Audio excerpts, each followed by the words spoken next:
Hi guys! Assalamualaikum! Ayan. Our topic for today guys is about sa ang Filipina na nandito sa Kuwait, nagtatrabaho bilang isang katulong or kadama. So, ang resulta is nabuntis po siya sa isang Indiano. So, tapos yung Indiano, siguro nung nalaman ng Indiano na nabuntis na siya, tapos umuwi yung Indiano, iniwanan siya.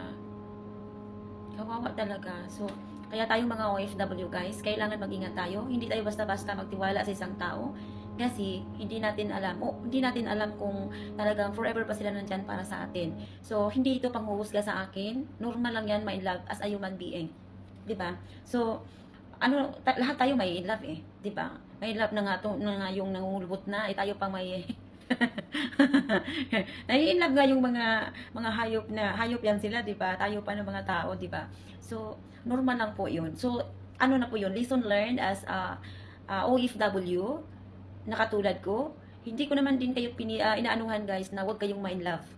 Free kayong ma-in-love, basta wala lang kayong sinira, hindi lang yung sisirain yung pamilya nyo nang dahil sa lalaki, walang problema po 'yun. Kung wala na kayo ng asawa mo, free ka na, walang problema 'yun. So, ang akin lang na kailangan natin, kung may laban tayo, nandito tayo sa ibang bansa guys, bawal tayo mabuntis dito. Kasi, makakauwi talaga tayo na wala sa oras. So, kailangan natin na, kahit may love tayo, okay lang yun, may love tayo. Pero iisipin din natin na, hindi pwede tayo na mabuntis dito. Kaya mag-ingat tayo guys. Hindi ko kayo hinuhusgahan, hindi ko rin hinuhusgahan si kababayan. Ang akin lang, na sana, nadapa ka na. Nadapa ka man ngayon, pero alam ko, makakabangon ka rin in the future. At alagaan mo yung anak mo, at alagaan mo rin ang sarili mo. Alam ko, yung panghusga ng mga tao sa ngayon lang yun. Blessing po yun. Yung bata na nandyan sa sinapupunan mo is blessing po yun. So, hindi natin yan matatawag na, ano mo yun. Kasi nga, binigay yan ng God sa'yo, siguro may purpose. Diba? Kasi sa lahat ng bagay na mga nangyayari sa buhay natin guys is may purpose po yun. So tayo mga kababayan din na mga feeling malinis sila. Kasi yung babae kasi yung na may tinitingnan kasi ako ng video na kung makapanghusga siya sa isang kababayan natin na nabuntis, parang ang linis-linis niya.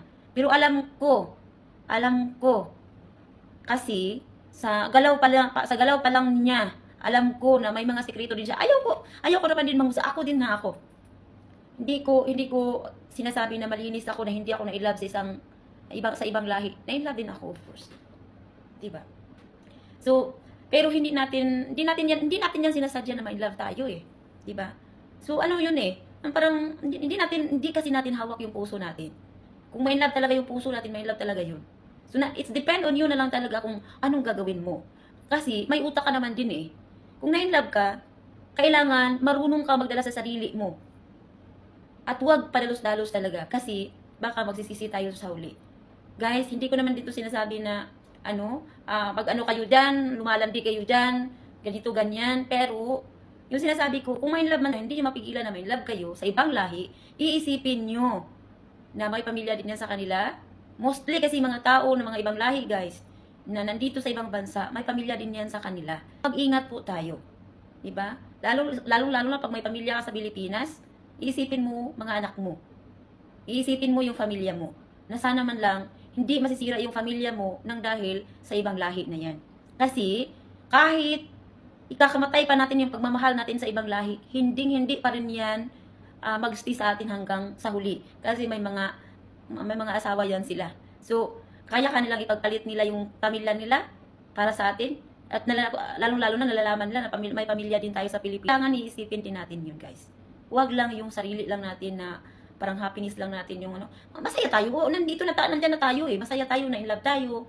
Pero huwag natin isipin, huwag natin kalimutan talaga yung katotohanan na walang forever.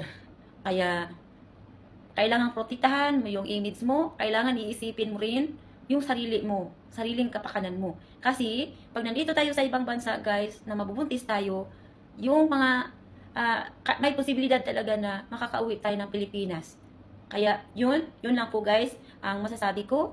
Bye-bye and God bless. Ingat po tayo mga ka-OFW. Ma-inlove man tayo, pero you have to use your brain. Okay?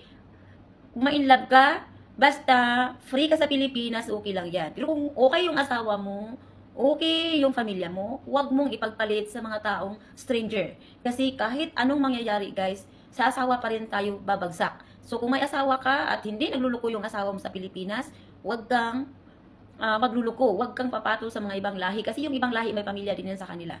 Hindi mo pwede na ipagpalit sa mga anak mo at sa pamilya mo, sa asawa mo, kung asawa mo ay matino. Yun lang po guys. Bye bye and God bless!